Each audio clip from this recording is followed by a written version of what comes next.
Hey everyone, Sycra here, and today I'm joined by Alpaki, Nick, Bob, Dekru, and Flavia.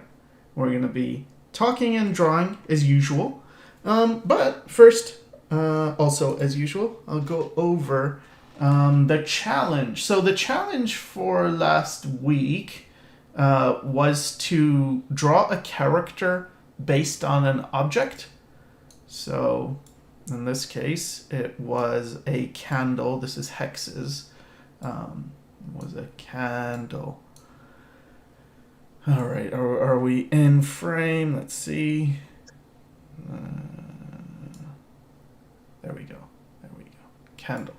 And yeah, very cool. Purple magic candle. And this is Flavia's. This was based on a typewriter, which is here. Very, very cool. Buttons and I don't know what the frills are called, but it's paper. This one is Nick's, which is apparently... Nick, you said this was what you work with or something? Yes, so my 9 to 5 is working with laser cutters, and they give me a lot of grief sometimes, but yeah, I thought I'd make them into fighters. Very cool. Very cool. Yeah. What is an extractor, by the way? Just gets rid of all the fumes. Oh. Oh. Okay. So is that this box thing? Yeah, it's a Okay. little companion. I see. Very cool. And Alpaki, you did a Dunkin' iced tea. Is that like a lemonade or what is that? It's like this really toxic energy drink thing that tastes like carcinogens.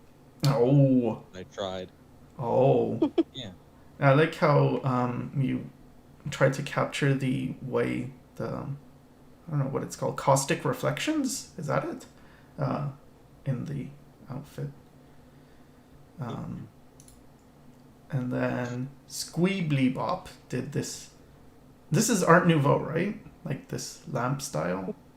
Yeah. Yeah, Art Nouveau lamp. Very interesting. It's crazy to think they just made stuff like this at one point in history. That was just like Yeah, they're so nice. the norm. Well, this is mine. I did a coffee grinder. I guess it's a coffee grinder. And Yeah, that one's really cute.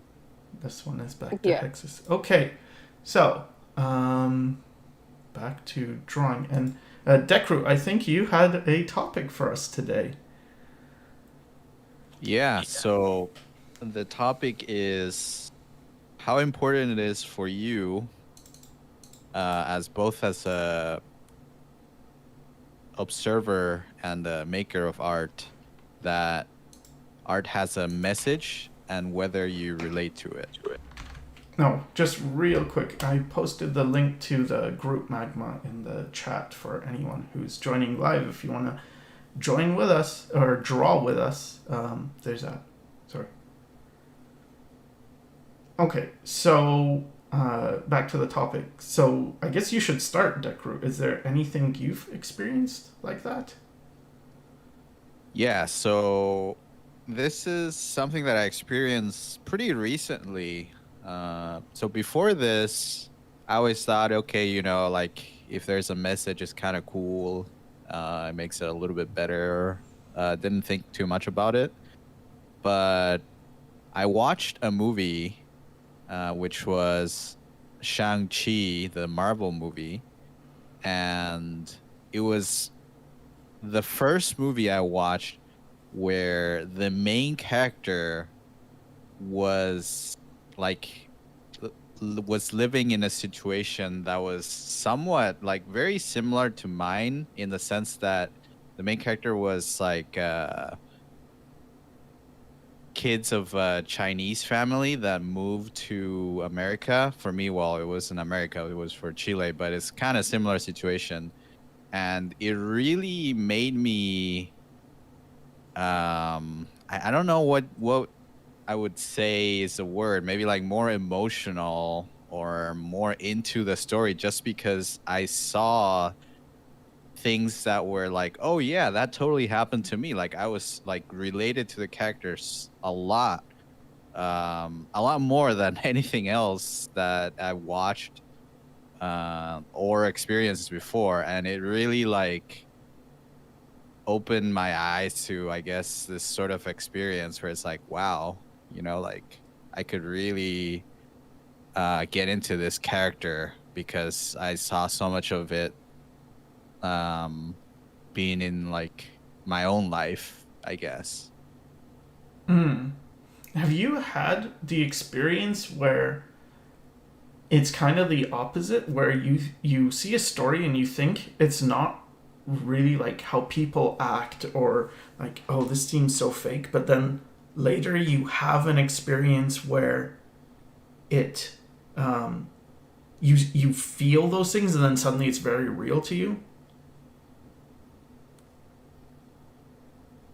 I would say yes, just because I had a lot of issues growing up with I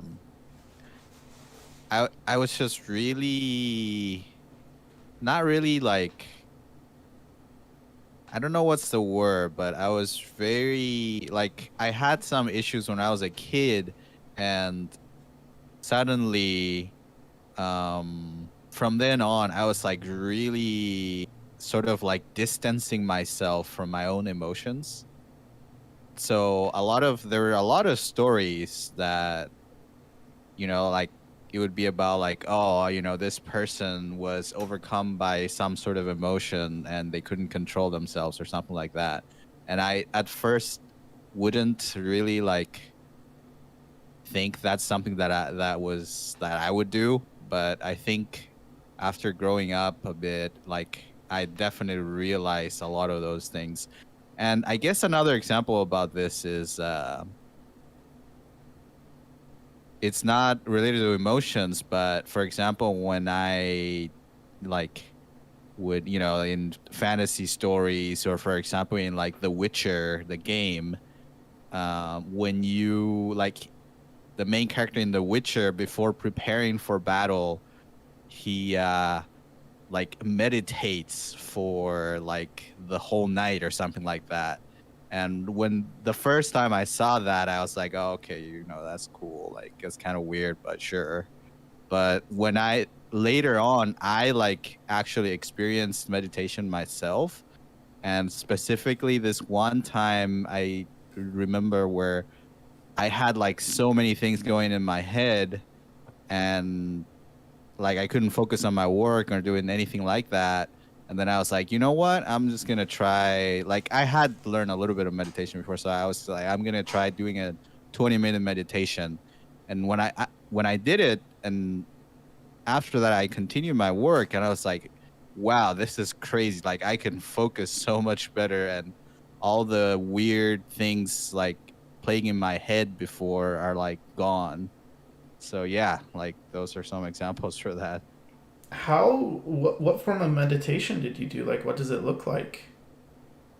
The one I did was just focusing on my breath. It's kind of like one where I don't really know what specific name you call it, but I was just thinking like I breathe through both of my nostrils, and I focus. It's kind of like feeling like as if the air is going to the top of my head and like the middle of my forehead, sort of like, you know, like the third eye that people talk about, or you see images of, like Ten Shin Han and Dragon Ball. It's kind of like that, like sort of just focusing entirely on that as much as I could, instead of thinking about other stuff. Mm-hmm. I found third eye meditation is pretty good for the like lack of concentration thing. I've done that a couple of times. Yeah, like I think when I was younger too, back when I was sort of really away from my emotions, I thought meditation was like such a almost like stupid thing, like what's that gonna do to you, you know?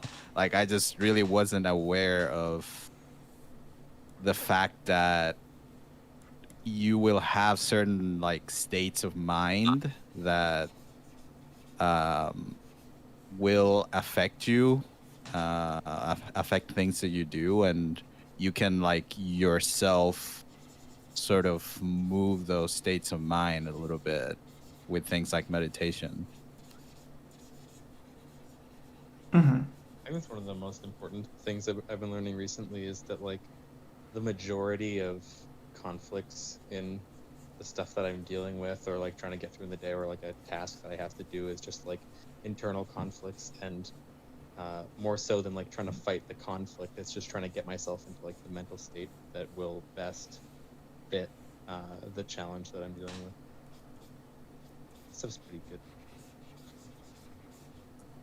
I think another thing that I learned a little bit was that sometimes it's not like when you want to do something and for some reason you don't feel like doing it, you might not even not want to do that thing. It's just that that thing is causing some emotion on you that is stopping you from doing it, and but you can sort of separate the emotion from doing that thing. Like it's that emotion that's stopping you, not necessarily the thing that you need to do. So if you can sort out that emotion, like why am I feeling this when I'm trying to do this thing, then you can get over it and start doing that thing that you want to do. Yeah. That's interesting. I guess if you don't mind taking, like, feel free to take questions and stuff as they come, because I'm trying to draw at the moment and it's very hard to multitask. Or I can take questions. Either way, like whichever way. Yeah. I can take questions, or I don't know if anyone else has anything else to Yeah, they would I had want to add. something. I had something. Okay. So I really like less so characters, but I could really relate to retro futurism art, especially from like the 60s and 70s, sci-fi, that kind of thing. And I think that's because of the, not really nostalgia, I think the word's anamoia, which is like nostalgia, but for a time you haven't experienced. And so things like set futurism, the environments and technology I really like because of that escapism and naive optimism for the future. I really like that. And that So that's like aesthetic. an art medium that really like connects with you, you're saying? Yeah. It can be a bunch of different things. I find oftentimes in like the connectedness of things, I think just like literal like life lessons in stories sometimes I'll notice really help me, even if a character just blatantly says, like at the end of a movie, something along the lines of like, you know, I don't know what a good example would be right now, but they essentially state out the moral of what the story is supposed to be, like, oh, it's about the journey to the destination, but less, you know, generic, something that I actually hadn't thought of before or something. I find those statements actually like stick with me relatively often. Like, if I can think of one. I saw a movie recently, and the moral of the story at the end was essentially that even if like you go through, like, say you go through like a new relationship and it's something you've never experienced before, it's like beautiful, you go through all these like great experiences together, and it like ends suddenly and horribly and you're like distraught or something. And like the moral of the story, lesson from like the father of this character at the end of the movie that I watched recently was essentially just, you know, even though you're like suffering because this like good time is over, don't like kill off all the good times just so that you don't have to think about the bad at the end. Like, try to, you know, see the world in its like whole picture and accept like the crappy parts so that you aren't losing out on like the nice parts. And just even things like that I find stick with me more than I would think, no matter how cheesy they are. Yeah, it's weird because when Nick said the nostalgia for it, it sounds like it's a more comfortable thing, and I have so many writings that I relate to, and it's still some sort of nostalgia for a time that I was not alive in. But the things that I find comfort in are more the depression, the you also see that this world kind of sucks in the same way that I do, or it's sort of an escape. But like with the glass speed game, I like it because it kind of describes the sort of escapes that I wished I had, where certain things were valued, certain qualities were valued in people. So, and then with the, I guess, existentialists like Camus and Gide and Sartre and them, they were like, well, we don't like this about people, we don't like this about the world. And when I was reading their books, I felt like some sort of, here is a tribe that I can relate to. Was my crowd. Yeah, I think sometimes even the sad stories have a lot to offer. I mean, I recently watched another show that really connected with me, and sort of the moral of the story at the end for that one was, the whole conflict throughout the story was this, like, working towards your dreams and finding out that oftentimes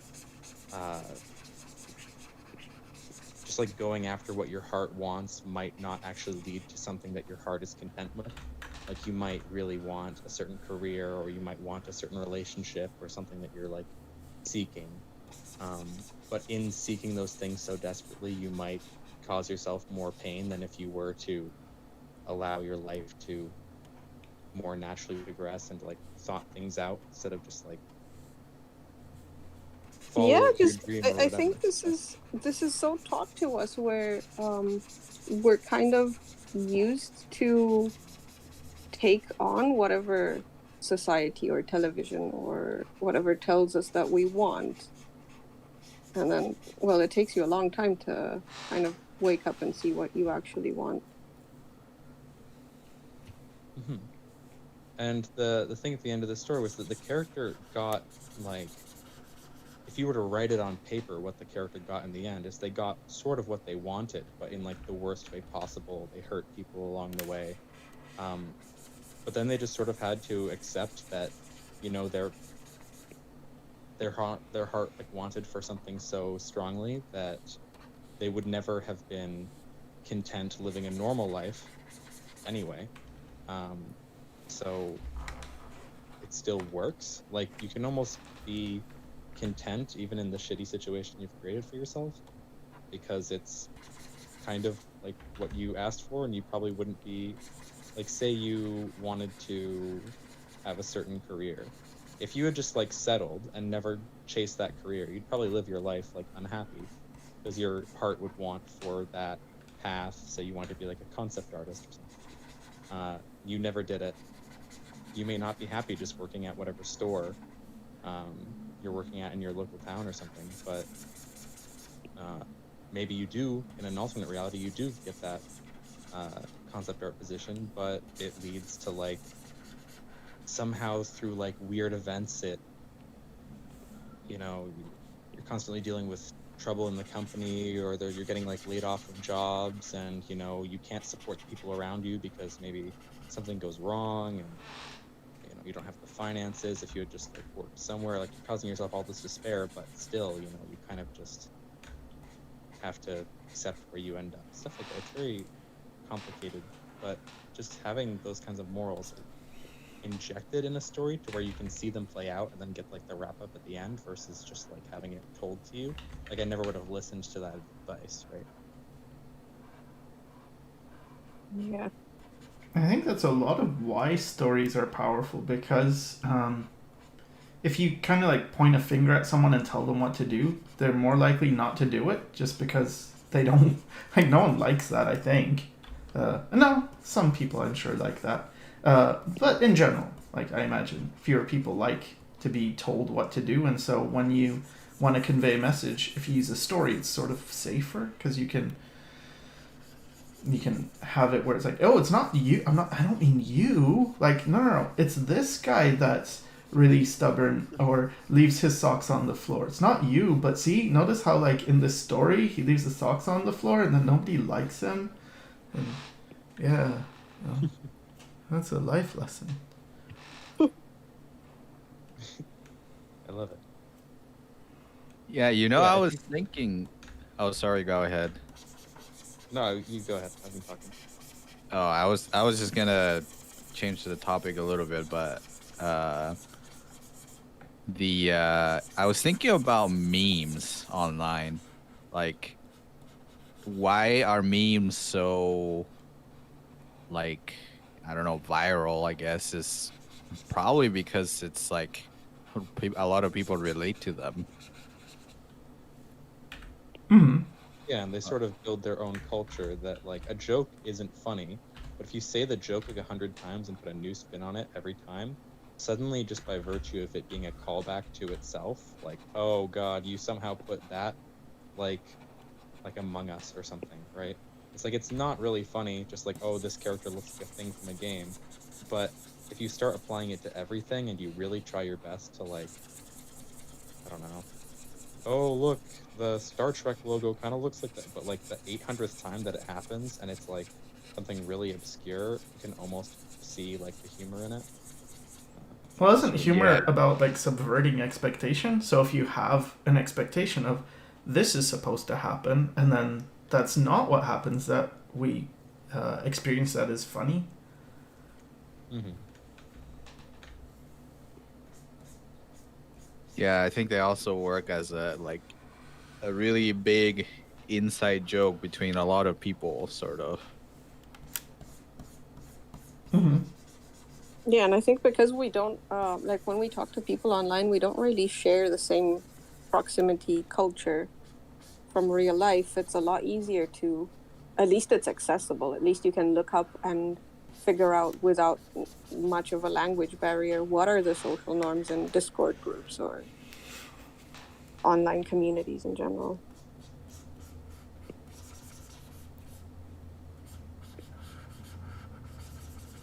Okay, we can. So there's a few questions here. There's one from WHTNTR. Says, "Hi, I have a question. Can I level up my art stamina? I mean, I can draw for 40 to 60 minutes, and after this, I run out of stamina, and I should wait a bit before continuing drawing again." And then Igor Araujo says, "I have the same problem. After 30 minutes, my creativity runs out, and I stop enjoying the process." Mm-hmm. I think that's like common.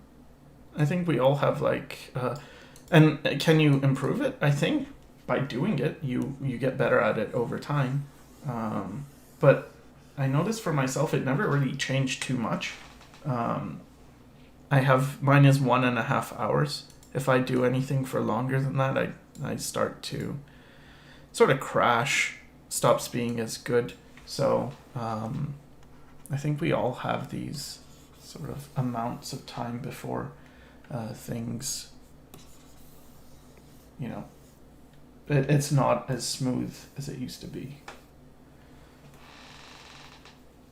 Yeah, it's different for everyone too. Like for me, I notice you just gotta play into it. So like if you're having 30 minutes, you stop being able to function, just take a break every 25 minutes Mm-hmm. or something, so that you never reach that point where you can like be like, oh shit, nothing's going well, and you can just like, I don't know, Yeah, you like get a glass of water, push ups or something, and come back to it. that's a good place to For me- stop and like take a break when you're at your Yeah. Yeah, and if you take a couple minutes break, you might even come back and be like, oh, there's that issue I've been trying to work out. Mhm. And for me though, it's very different because like, I can go for like a really long time if I like prep and get everything right. So I need to make sure everything in my life is like perfect. So there can't be like any mess anywhere. Everything, all my chores and appointments and everything needs to be taken care of. I Yeah. need to be like, in the perfect mood. and then I will draw for like 6 hours straight, or like until the piece is done. And like the longer I go, the better it looks.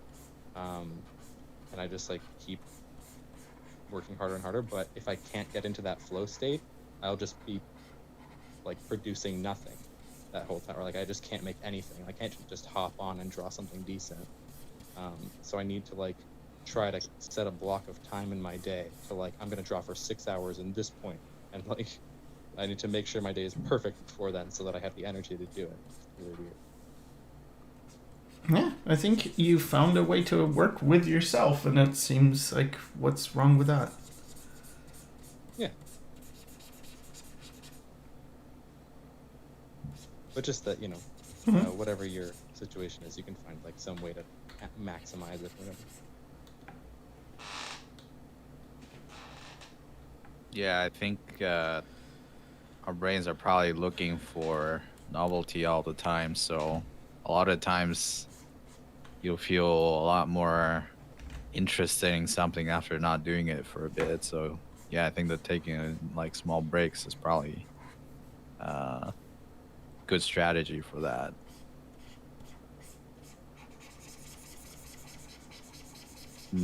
Well, okay, so that was the only question so far. So if you guys have any more questions, we'll probably answer them. If they're up to our standards. I don't know if they're that high at this point.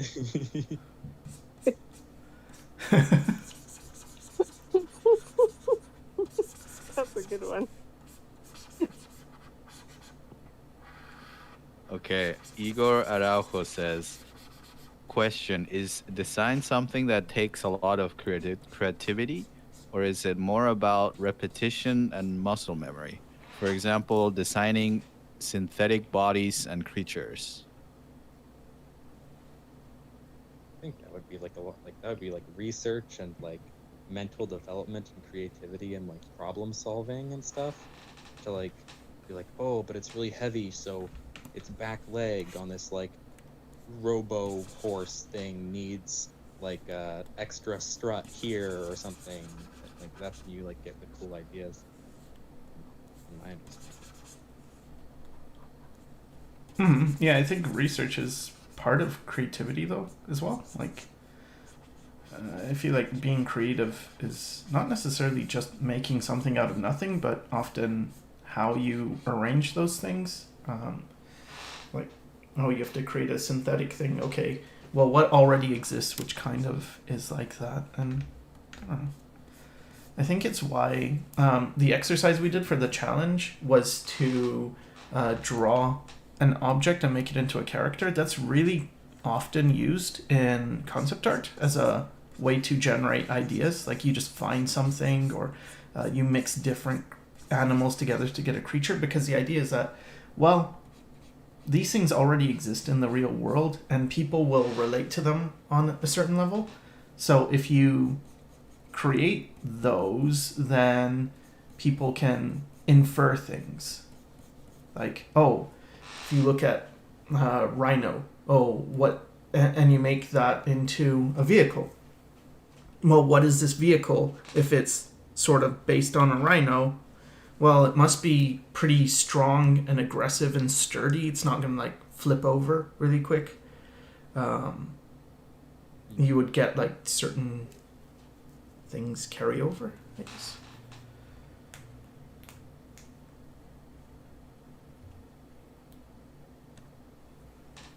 Irrelevant name says, in your opinion, what is the hardest part of the body to learn? Is it really the hands? The hands are pretty hard because of the moving parts. I think for me, the connecting areas like armpits and stuff, and hip connections where the legs connect to the hip, especially in the crotch region, there's so much change that happens depending on how you move. It's like, oh, now this tendon shows. Oh, now it doesn't show. Oh, now you get like fat that hides the underlying muscles. oh, you can see the bone kind of here in some parts, and just feels like those parts are also very tricky. Obviously, hands are difficult though.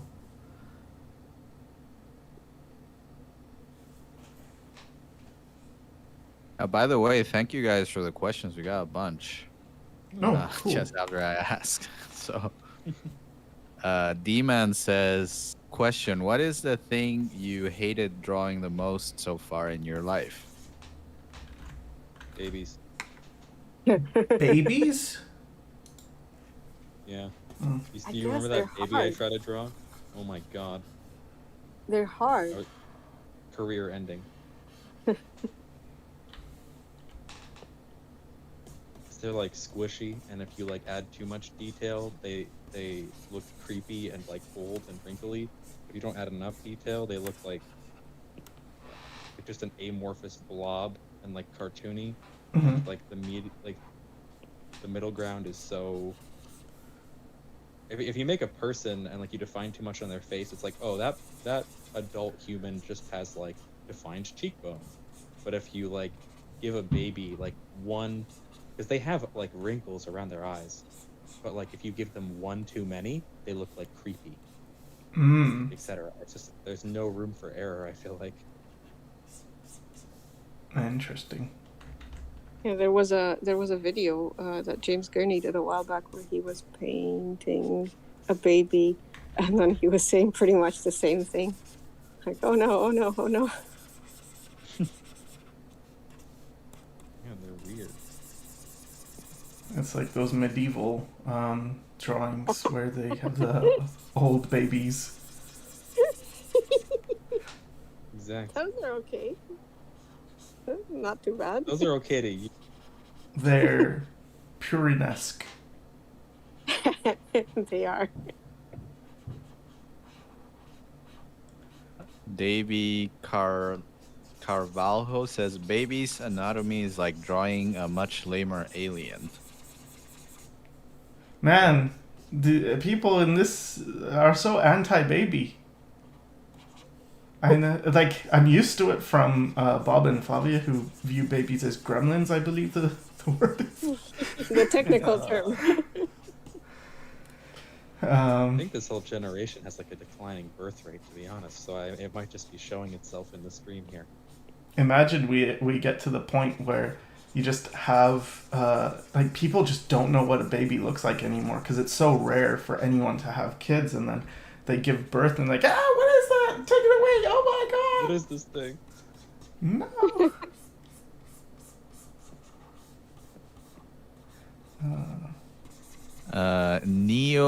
Neos LV says, question, sometimes when I draw, there's some things appear I see and it's random, but when I trace them, it turns nice sometimes and sometimes not. What is that?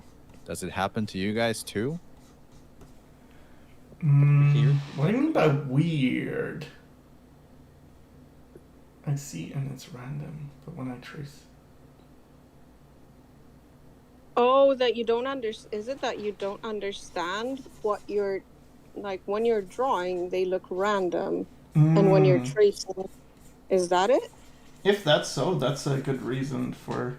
That's like sort of a reason to trace in a sense, like at least a little bit. Because you're just forced to look at things a little bit more thoughtfully, I guess. I don't know what the right word would be.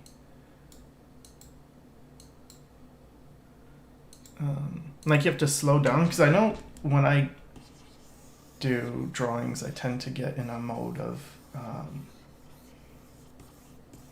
copying shapes, copying what I see. That's because that's sort of how I learned to draw pictures that looked good. I think this is something where it really depends on what you like and what you think looks good, and then what you're missing. Like, I should think for a bit and then talk about Luxon says they were never a baby. Or,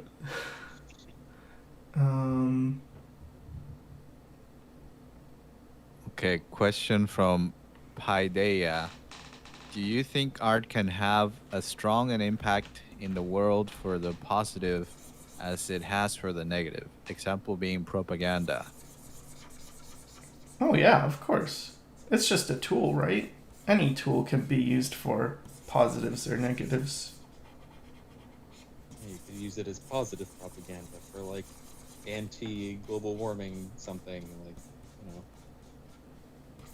I think it also depends what you consider positive, because I can imagine some people are like, oh, hentai is really positive, it helps me out a lot. And then other people would be like, no, that's really negative. Yeah, I mean, I don't think there's anything that would make it so it's inherently better at being negative or positive, isn't there? So like it just could just go both ways. A friend of ours does like kids books, like trying to teach kids. One of their recent ones was like how to make kids comfortable with going to a dentist.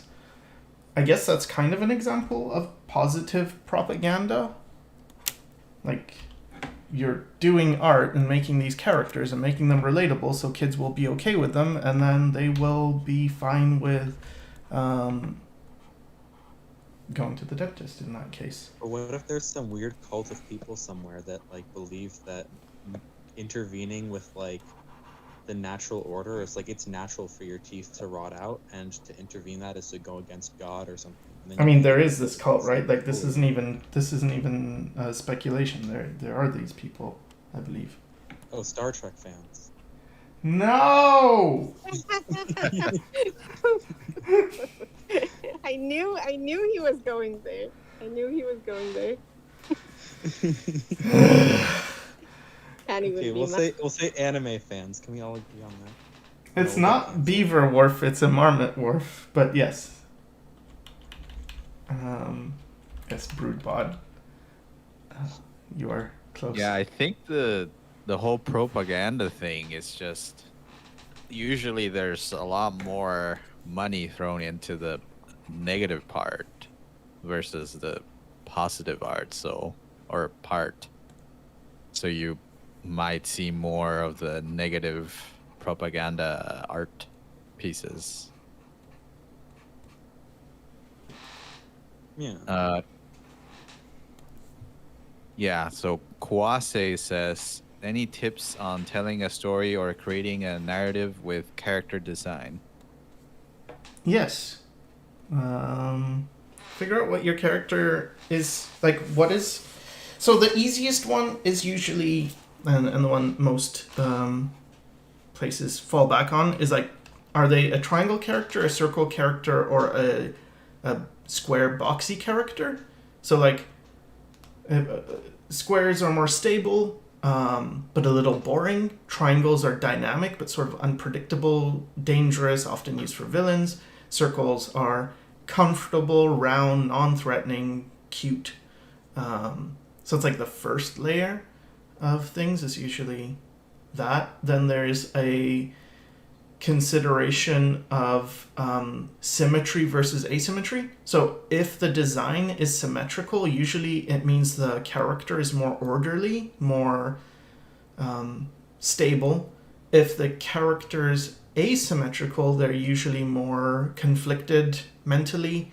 And these are just, these aren't like rules, they're just things that they work because we subconsciously interpret them that way, and so they've been used over and over again because they're very effective. So those are like the two ones, and usually villains are triangular and asymmetrical.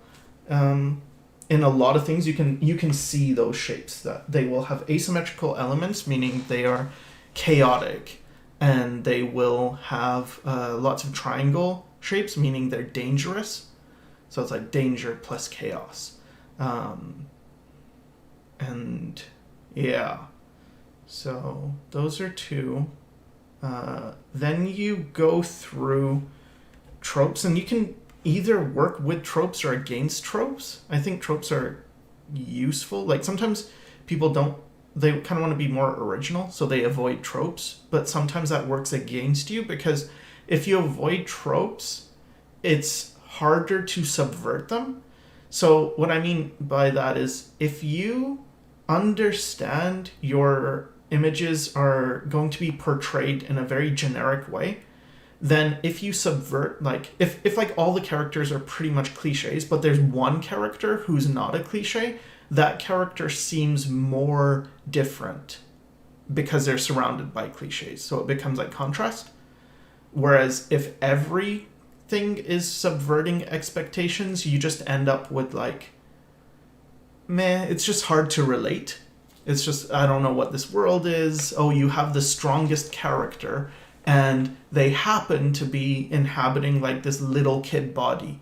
It's like, well, that works if everyone else is kind of fitting to the norm where, oh, usually the strong characters are big and strong. But if you have it just like random for every character, where it's like, well, some are like the second strongest character is an old lady. The third strongest character is this buff person. The fourth strongest character is another teenager type or something. It's like, it gets a little bit less impactful when something is different. So I think cliches are also very important to not necessarily just use, but to understand at least. It's sort of like in JoJo when it's like you can tell exactly it's like who's the stand user. I wonder, and it's like they're very different from everyone else, or like even if it is an old person or it's like some weird, it's like a 5-year-old or something. It's like, okay, well they stand out because they're like not some average person. So now we know.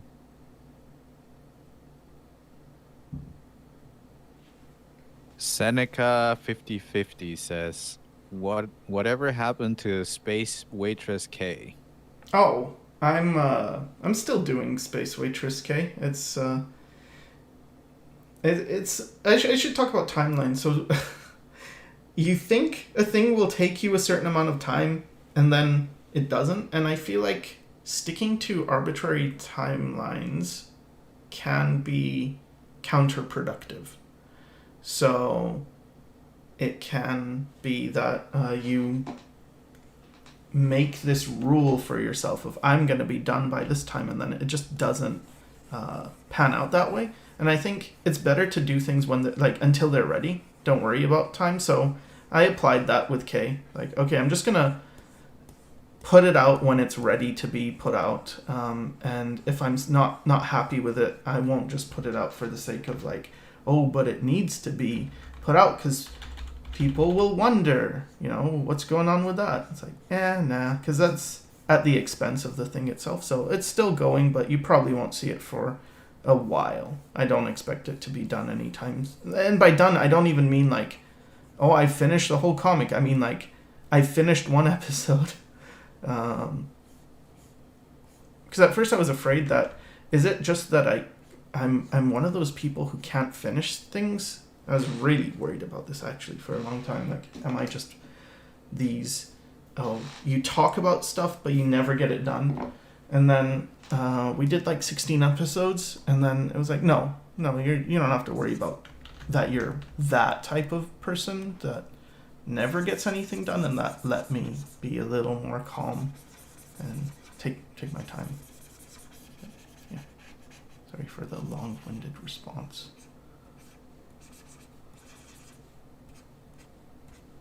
That's But pretty also much it for. In your time with Space Wizard K, though, it's like you're evolving constantly, though.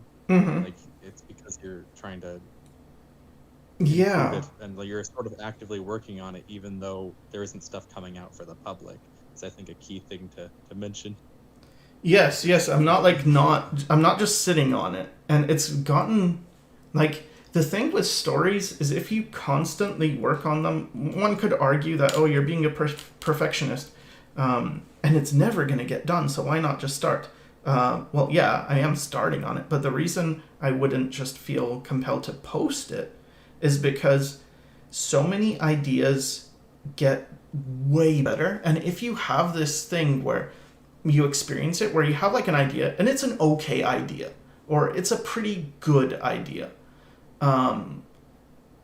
It's like, okay, that's something, but then at some point you might develop it to the point where it's like it's really good.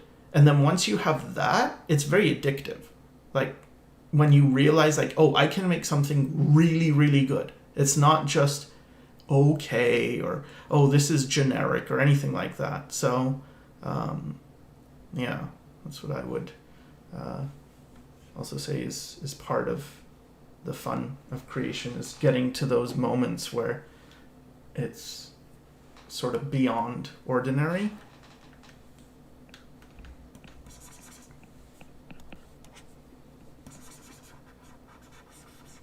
I wish I could relate. Yeah, I'm very envious. A good problem to have. Yeah. I mean, I really feel like anyone can do it if they just, like, okay, do you want to put in the work? And most people, if they saw how much it was, nah, it's okay, I'm good. Yeah. And then you'd stop being envious. But I think sometimes it's also if your brain's not wired a certain way, because I think every time we talk, I just don't really have an interest in making stories. Yeah, obviously, it's just wired differently. I like hearing stories, I like reading, I like watching stories, but not really. I don't really have an interest in telling them. I don't mind putting storytelling in a single image, but in terms of like a sequential work, like you can do, I don't. I don't know. So the worst part of it is that I feel like it is something I have an advantage in, like, oh, I'm actually okay at this part, but it's the part that you don't get to see until it's done. Because if you're good with ideas and long form storytelling and characters and stuff, it's not just you do an illustration and there, everyone can see it. So I have this, like, I guess it would be a complex where I'm like, oh, I just want to be done so people can see the real me. And sometimes I can't wait, so I'll show people, select few people, like, here's the stuff I'm working on, and then they kind of see what I mean, I think, when I'm trying to say, like, oh, it's good, it's actually really good, and then because otherwise I would fear that I'm just in this mindset of you think it's good, but it's not really good. And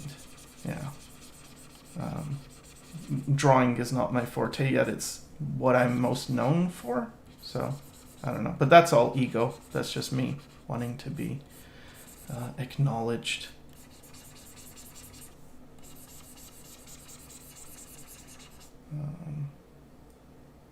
I mean, I think it's okay to have the desire to like have your work known and to want to show others it, but it's also good that you sort of want to hold off on the world seeing it until a certain point. So I think it's that you found a good balance, sort of.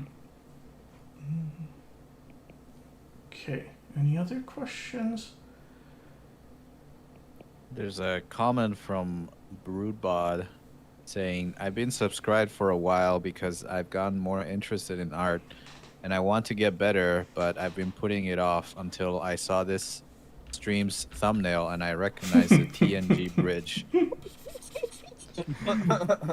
Yes. I was just noticing because I replied to the comment in chat, and then I just realized that my character is the only one who's having any fun in this. I don't know, maybe Nick is having fun. We don't know what that expression means. Look at his expression. It's like, Bob, what are we doing? Where are we going? Everyone's so dejected. Well, technically my character doesn't have an expression. What do you call them? Mannequins? Yeah, it's a mannequin, so it has no expression. Yeah, but it really depends, because sometimes you'll do them and they do have a body expression. And with this one, it's like, okay, I'm just gonna do this. Just smile and wave. Don't get her agitated. Everybody's being held hostage by your Warp Marmot. Marmorph. Yeah. Marmor. Yeah, there we go. I'm sorry, guys. That's fine. I would like to formally It's fine. apologize. I'll accept the letter in my inbox by tomorrow. Okay. We'll get on it. Matej Spatenka says, I have a question. Oftentimes when I draw, I get a sense of dread / feeling like the art is overbearing, even if it's something I want to do, and it makes it hard to start working and keep at it. Any tips? Yeah, that happens when you have expectations, I feel. Like, you want a result, and then a part of you is afraid of what would happen if you don't achieve that result, I feel. I mean, usually that's the case. So the way I try to do it is not expect, in a way, like, or rather expect it to suck, expect it to not work, and then you've lived up to your own expectations, as opposed to like, oh, I've got this really cool idea, and if I can pull it off, it's going to be really great, because then you might get hung up on, and if it's not, I'm going to get discouraged, and it's going to build a bad relationship with art. Because the reality is, if you keep doing it, you will get to the point where you start to make images you like. It's just a matter of time. But in terms of like, okay, will you get that far to the point where you can, like, you have the skill to do what you like, or are you going to end up getting discouraged before you get to that point? And so having some faith that it will happen can be very helpful. That's what I have now with other things, other disciplines, because I got through it with art where I had so many years, maybe like 20 plus years of not being able to achieve, not having it work out, and doubting and thinking like, oh, will this ever work? Am I completely delusional? But then once it does, you learn like, oh, so you do eventually get better if you just stick with it. And everyone I see who is good now, who started out like not as good, it's mostly just been that they've stuck with it long enough, and then they get to the point where it's like, oh, okay, you can do it. Like, not everyone ends up as good as everyone else. Not everyone can achieve, like, for me, I'm not as good as I wished I would have been. I really wish I wish it turned out better. But it's okay. I still can do stuff that I like, and also stuff that I didn't think I could. So yeah, enjoying the process, not getting hung up too much on the result, I feel can help. And like, if you can make friends with failing, like just sucking, like you do something, it turns out terribly, but you have fun anyway, that will help you grow so fast, as opposed to like, oh, I do something that sucks, and now I have to force myself, and you get really like intense with how you treat yourself. It's just harder to be able to do good work with that type of mindset. I think it's really important in different points of your like art career to like focus on what you sort of need and what's best for your art in that moment. Like, I was struggling for a long time to like do anything, and so then I was doing MS Paint drawings and hanging out and chatting with friends at the same time, just to make sure that it wasn't taken seriously and to make sure that I was like having fun, because my relationship with art was bad. And so then I was like, okay, well, art is fun, and I like thought about it that way again. And then I started doing more like serious work, and then I was like, oh well, I find art fun, but I want to be a little better. And so then I started taking my artwork like seriously and thinking about, you know, what do I really wish I could convey in this work. And then after doing that for a while, it was like, okay, well, it's sort of getting a little tedious now. I feel like I've made a lot of progress, but how can I, you know, what do I need next? It's like, okay, I think right now it's like, oh, I decided I need like life experience, because it's like you're sitting inside and you're drawing stuff you like every day, but it's like, oh, you need to get out and have something to like work off of, because I'm like, oh well, maybe telling a story would be good or whatnot, but I don't have any stories to tell, so it was like, oh, I should look into getting out in the world and like figuring that stuff out while I continue to, you know, practice and stuff, but not have as big of an expectation that it's anything amazing, because I'm working on something else. It's just like whatever you need at the moment. So maybe you just need to like have fun, or whichever one. Mm-hmm.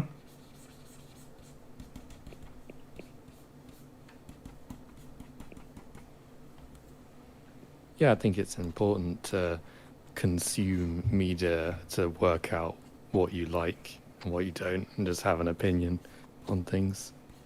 And that's important, I think. Mm-hmm. Yeah, before all that, I had a phase. Actually, before the having fun phase, I had a phase of, or during, I guess. At the same time I was doing MS Paint drawings every day, I was like, I made a new Twitter, and I was like very selective with who I followed. Like only the people that didn't, I wasn't like, wow, that's impressive, in terms of like, oh, they're so skilled, because that just sort of brought me down. Like, okay, they're skilled, whatever.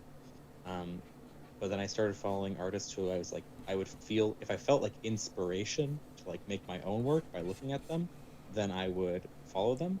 And like if they ever did anything dramatic or whatever, unfollow them. Be very selective. And after like a couple months of having fun and like finding out what I like to like what other people do, I'm like, oh, so now I know my tastes and my relationship with art. So, like there's so many different things to like keep in mind about the journey of doing art stuff.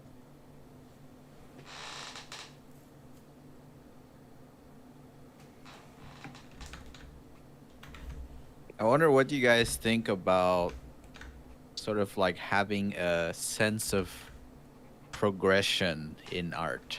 Do you, for example, compare work that you did now versus, I don't know, a couple months ago or a few years ago? Do you think that is a thing that pushes you a lot?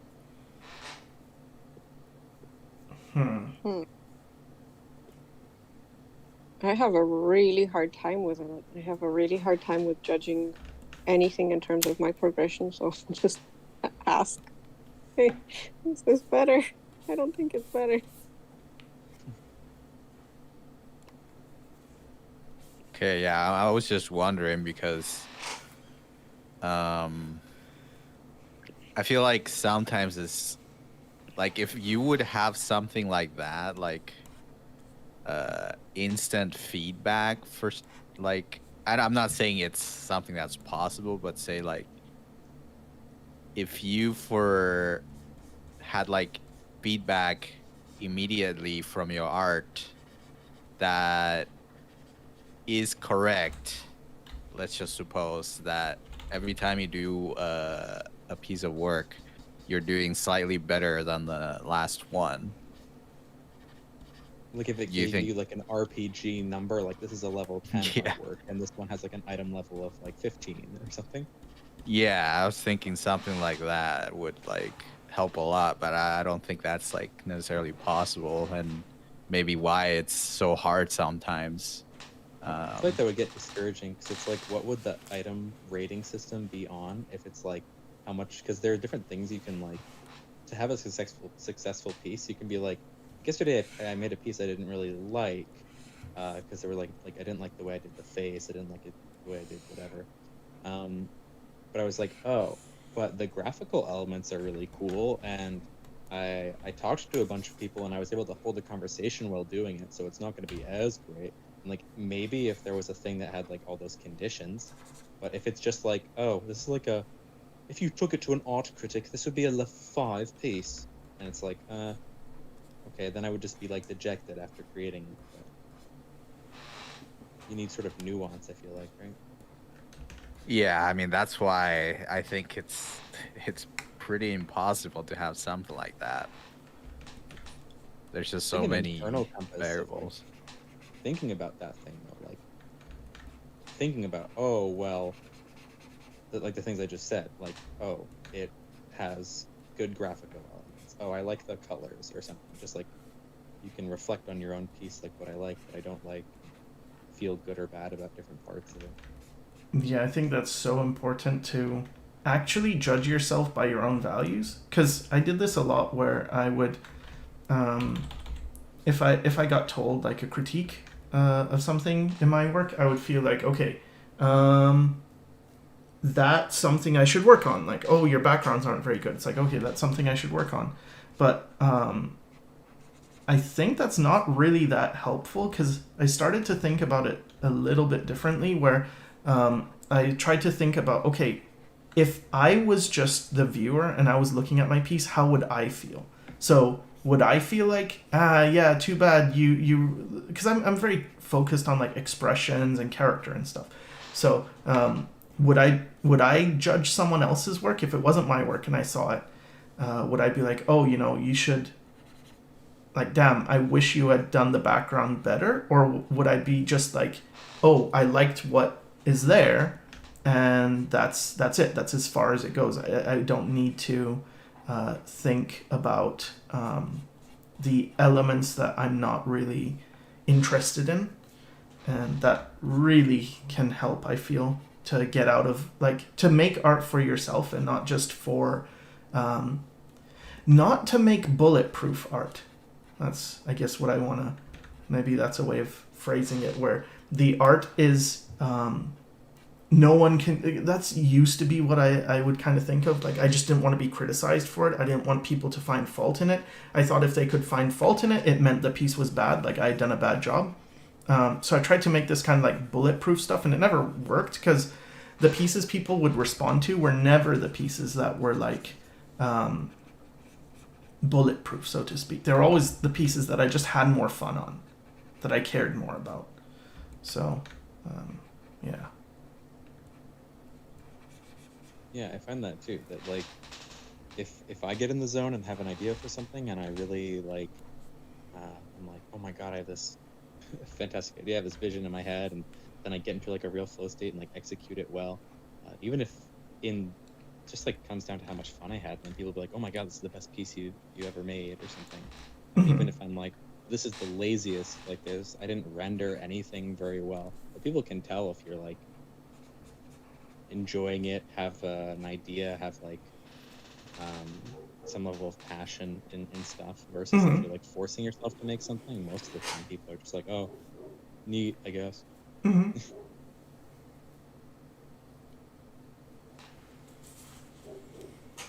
I found it was good to let enough time pass so that you can look at your own work as though it was someone else's. Like, you can look at it with a more critical eye if you're not fresh from looking at it for several hours. Yeah. Yeah.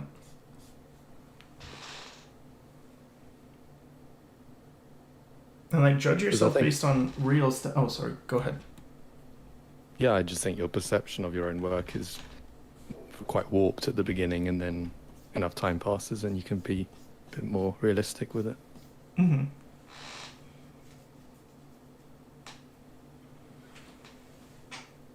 Hi, Dea says, I have definitely looked back at my past art and know I've come a long way, but sometimes it isn't clear. But having a clear idea doesn't need to lack nuance.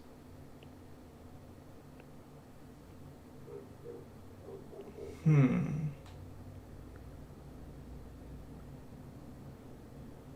you repeat that for me? Sorry, I'm trying to... I have definitely looked back at my past art and know I've come a long way, but sometimes it isn't clear. But having a clear idea doesn't need to lack nuance.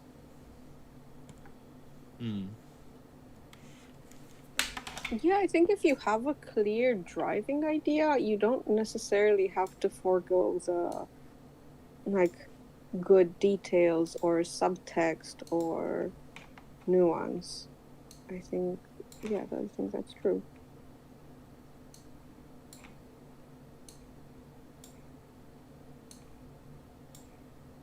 Tim Drum says, I have an exam in the morning and here I am at your stream, lol.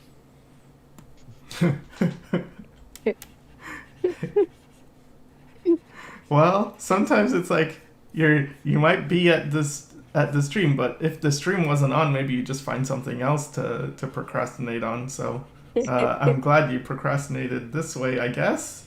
I hope. Thanks for choosing the Sycra podcast for your procrastination. Yes. That, exactly.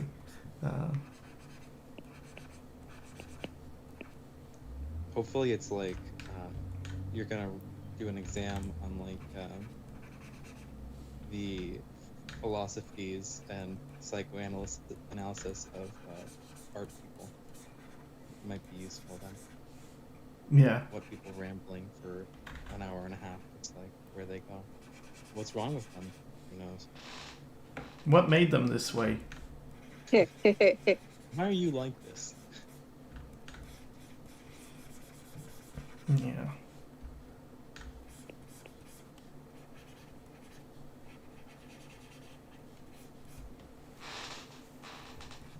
Man, it's kind of crazy how fast we've created this image, because Yeah. like by myself I couldn't get this far in the time period. Well, we And have a then- strong carry. We've got a bunch of Mhm. carries. But yeah, Mine it's is not just carried. interesting. Yeah. I'm very pleased with it. That's what happens when you got a bunch of talented artists. I Wait, think do they have circles underneath the little pointed medallions? Mine yes, is kind of they're not circles. They're ovoid ovals. Yeah. ovals in Next Generation. But yes, they have the badges. Very Oh, They are, so Syndrome is a philosophy student. That's very good. This Oh, it this is. will be this will give you material.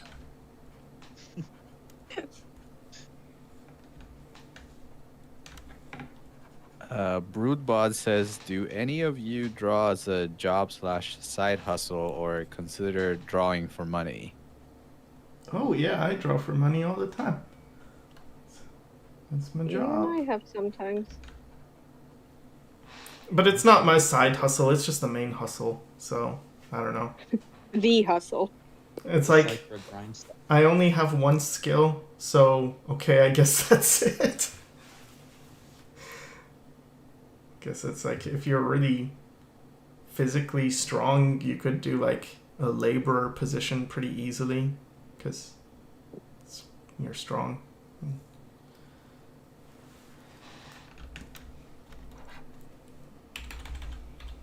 Huase says, what are your favorite type of characters to draw and what process is most enjoyable to you guys? I Process for drawing characters. like girls and buff guys, I guess, as characters to draw, or funny faces. That works too, where they're very silly, I guess. I like skinny guys and buff girls and people that don't look silly. Okay. I like animals and weird JoJo's and I don't know, just weird stuff. I like people, but with animal heads. Yeah. I like clowns and puppets. Just the normal crowd. Yeah, we have Yeah. we have very yeah. I like girls or really horrific, crazy-looking creatures. Yeah, I also like sort of these like goddess type things with face paint markings, but it's not paint, it's just like part of like alien girl things as well. Or guys as well, but mostly girls.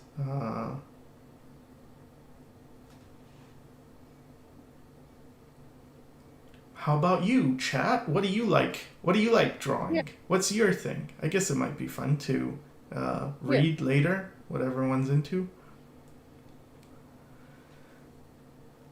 Okay, Thomas Murphy says, I do think it can be a real struggle to enjoy art when you're focusing on things like getting a job. I really do doubt my ability to get a job and often have to tell myself that things will be fine. Getting a job with art is so much business. Like, Yeah. it's so disappointing. I don't know if if my young self would be able to tolerate how much of that it is. Like, networking, marketing, social media, getting yourself out there. There's so many things that aren't drawing. And I used to have this naive view that, like, oh, art is about drawing. And if I want to get good at art, I have to get good at drawing. Instead of, like, art is about consistency and meeting deadlines and making sure your client is happy and knowing how to type an email and being active and all these other things that were just things I didn't think about, and I wish I didn't have to think about, but they are part of an art job. And then yes, they're part of an art job, but they're a part of any other career job as well. Like, it's just common for any career, I think. Especially nowadays, like if you're gonna be any career, you sell, like, say you sell shoes wholesale out of your house or something that you make. Like, you have to make a TikTok, film your friends, like, in, like, this weird new sandal you've created. Why this shoe is the #1 you should get. Like, all that stuff. You're too good at those voices. It annoys me. It sounds like that's like, oh yeah, that is what they sound like. But I saw this thing that was like this, even like a tattoo artist, it's like so much about, like, you have to take your camera out, like, show yourself doing clean lines, like the poor person's just sitting there in pain, and you're like, hold on, I need to film a TikTok. I need to do, like, it's just, no matter what, in the modern era, it's going to be like a lot of that. But you can try to, like, have fun with it. I know there are some people in, like, the furry community or whatever that they like interacting on that space, and they have, like, a bunch of friends on like Twitter or whatever they use, and so they just make sure they're super active. They comment, oh my god, this is so cute, I love this, hey guys, I'm, like, eating this today for my dinner, and I'm doing this or doing that, and just trying to, like, find some level of enjoyment or goofy advertising just to make it not so bland can help. It's so much of it nowadays is, like, shamelessness. It's a difficult world. I feel sad for people coming into art now. Like, that's bad, right? I'm not supposed to say that, but I do, just because I know how it's like, it's competitive. So much is about getting your work out there, like being seen. It's not just, well, the art is good, and then it can also be discouraging because you want to do what you like. I think most artists are of that mindset that we just want to do what we want to do, but then you might see someone else just doing the same thing, what they like, and maybe they're not even as skilled as you are, but their thing happens to be mainstream and they quickly grow in popularity, and then being confronted with that when it's difficult, you're not really getting traction, but people around you are, that can be super demotivating. So just imagine if we had made this image Star Wars instead of Star Trek.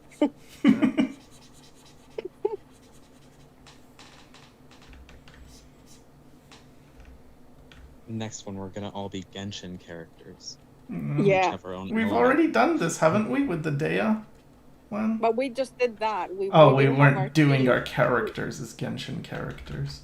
I see. Yeah. Oh, that would be so hard for me, though. Damn. I'd have to be a Hilichurl or something. Packy would have to be a Honkai Star Rail character. Yeah, I think so.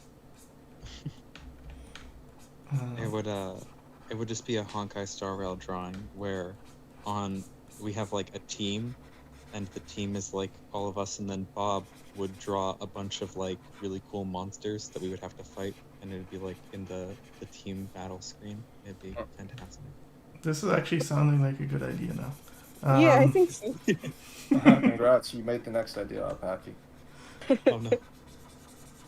Oh wait, hold on. If it's my idea, yeah. So Honkai Star Rail, yeah. Everyone wears like latex, and all the enemies are horses. And trust me, guys. Yeah, horses. But why enemies? I'll draw the horses. You can do it. I've decided they're too difficult. No, but they're so square. They're very square. Yeah, they're like this.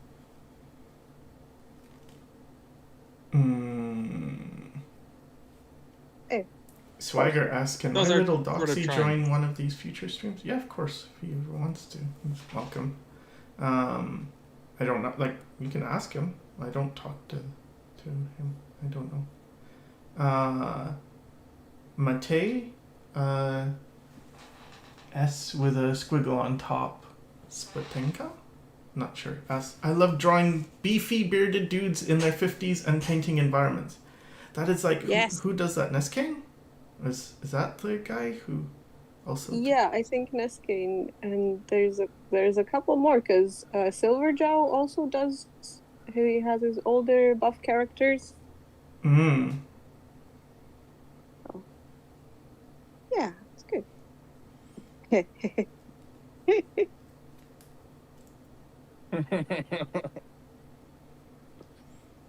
Marmorph.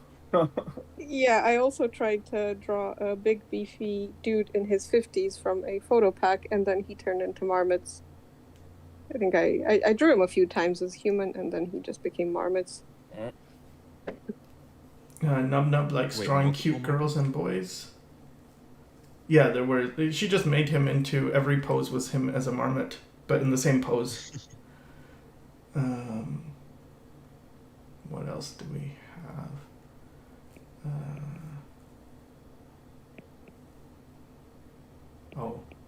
Brian Bunrad likes drawing large men and strong religious brooding.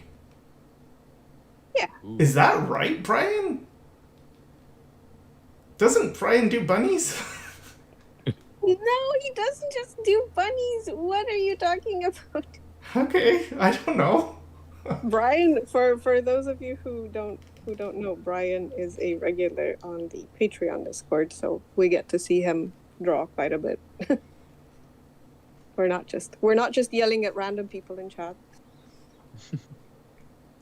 D-Man asks, what is your favorite video game at the moment? Okay, Dekru, let's hear it. Why does it have to be me? I don't know. You're the first when it comes to video games. That's the one. You're the one I think of first. So. Oh no. Well, right now it's Trackmania actually, but soon it's gonna be Diablo 4. Oh.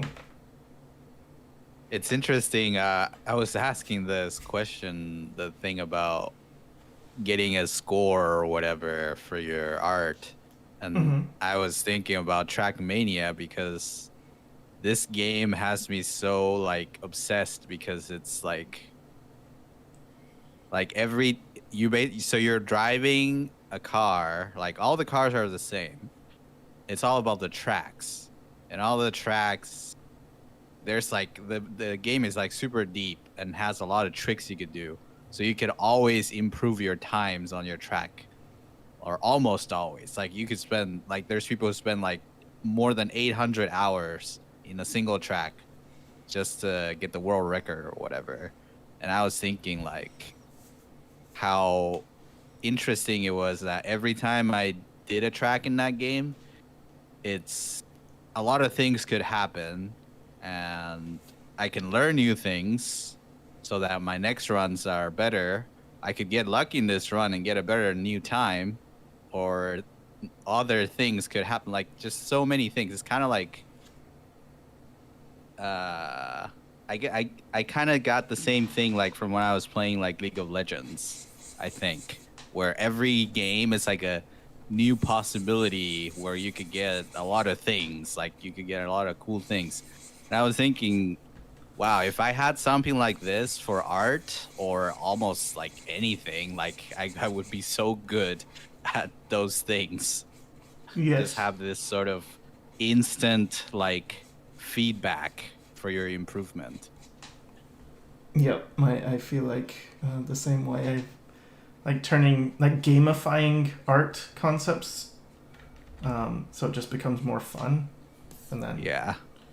because I'll have so much patience for like dumb grinding stuff and not for art grinding stuff. Yeah, for sure. Same here. I'm the opposite.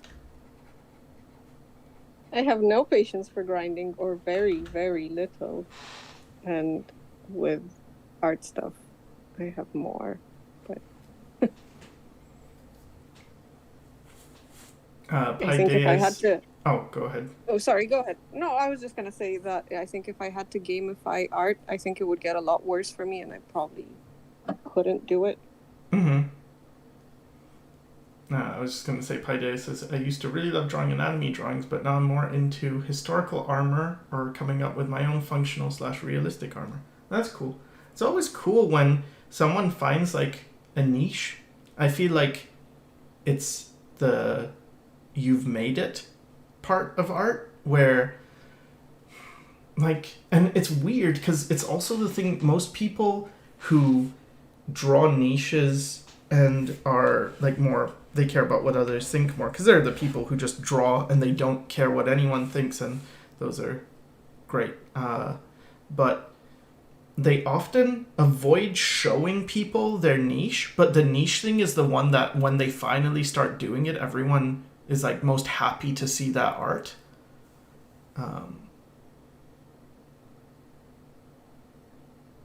So yeah, it's always nice. Like I almost it doesn't even matter to me what the niche happens to be, whether I like it or not. I'm just very happy when people are drawing like, oh, this is their little thing. That, not little isn't like to belittle it, but like this is their, I don't know, Their passion. yeah, their passion, their, and it doesn't have to be so like cliche.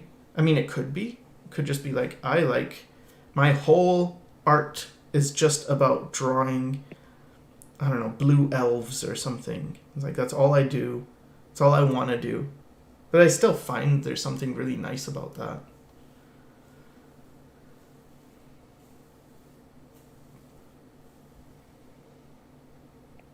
I don't know.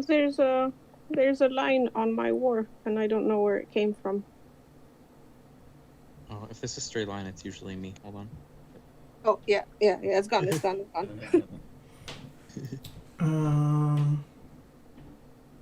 I think also just real quick that that's where most of the fun comes in with art, because when you have to tackle so many different things, if you're like first getting into art and you're like, well, I got to do environments, I got to do potted plants, I got to do my neighbor Kevin, I got to do my dog, I got to do like a giant mech that's like photorealistic and has perfect perspective and everything.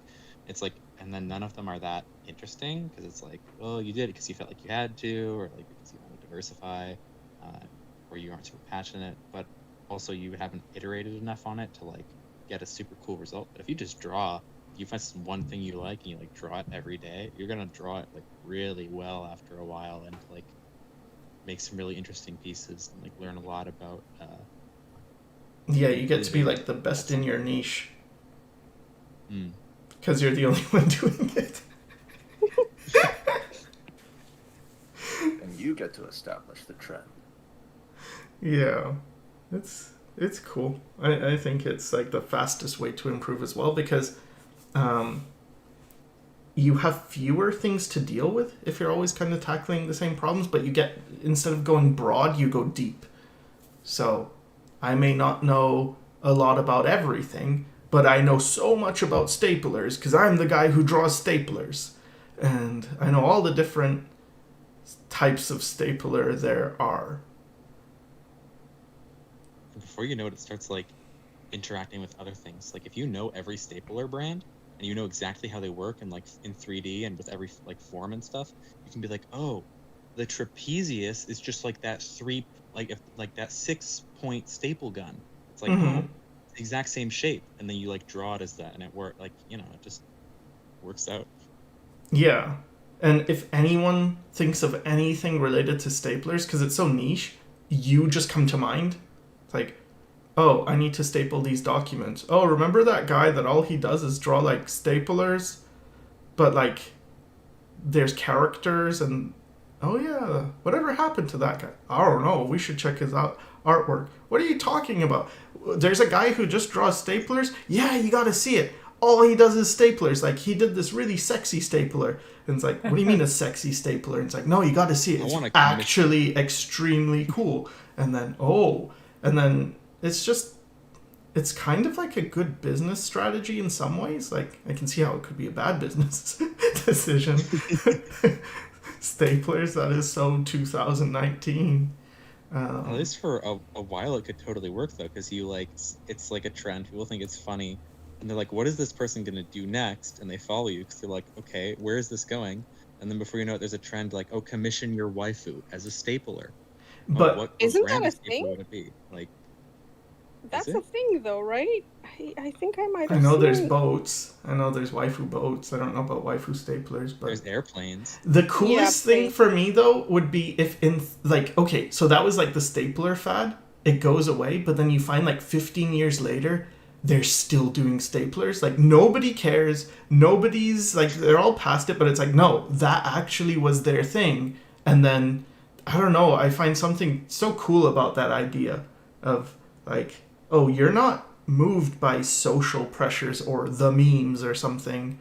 You're doing it out of a genuine interest, and because it's genuine and it's authentic and it's part of you, it doesn't go away. There's this really funny case that I found where there's some old school Flash games that I liked, and they had like a very particular, like unique, weird art style, where everything was like, I don't know, like giant eyes and weird, like tiny broken hips, and like the legs were all messed up, and like it was all in like vector graphics that they did in like Java, and like that's so niche, but that game got like kind of popular just because it was sort of unique looking, and now this guy, his entire income is just people who were raised with that video game because he's still doing the same art style even like in Java, like 25, 30 years later. So the people who were raised with that art style are obsessed with it, and he's the only person that can do it. Yeah. And so they commission him to like draw their OCs like in that style, and he like makes a living just doing that. Yeah, yeah. There's something to be said about capturing a market. Like one of the things that's really interesting is that you as an artist might be most successful maybe, I don't know, maybe 10 years after you start doing a thing, because the people who might look at your work and really like it might be like 13 years old. So it left a big impression on them, but maybe their eyes aren't developed to the point that they see all the flaws or anything. They just get like all the positive emotional things. Then by the time they're working and they're earning enough money to like buy art, you're one of those ones who meant something to them. And so they're more likely to buy your art. But it could be that for a long time you just didn't have any success because those 13-year-olds were only 15 and they still didn't have money to spend or something. Or now they're 17 and they still don't have that much to spend. And then you think like, oh my god, I've been doing this and I don't have a fan base, I don't have anyone commissioning me, or maybe I have fans but no one's actually paying me. But then it just is like, oh, hang in a bit longer, and then you get to the point where these people actually have money to support you now, and you're the thing they grew up looking at. Okay. I guess we have time for one more question if there's any question, and if not, we can wrap this up. I don't think there's any questions really. It's just comments. Okay. I see a comment by Padea, which is why I think acknowledging the objective parts of art can be so useful and important and doesn't need to detract from the subjective. To me, it's the opposite. It enhances it. Yeah. I think we talked a bit about this objective subjective thing last stream. Okay. Broodbod says, I wouldn't be here if it was Star Wars, lol. My favorite thing here is between Marmorph, Troy selling tribbles, or the detail on the panda's uniform. Yeah. It turned out to be an interesting image. Alright, well, that's all the time we have for this week's stream. Thanks everyone for hanging out. Thanks to my guests, Nick, Dekru, Alpaki, Flavia, and Bob for drawing and taking questions and all that good stuff. And I hope you have a great week if you're watching this live. Thanks for joining us live, and if not, thanks for watching. Take care. Bye.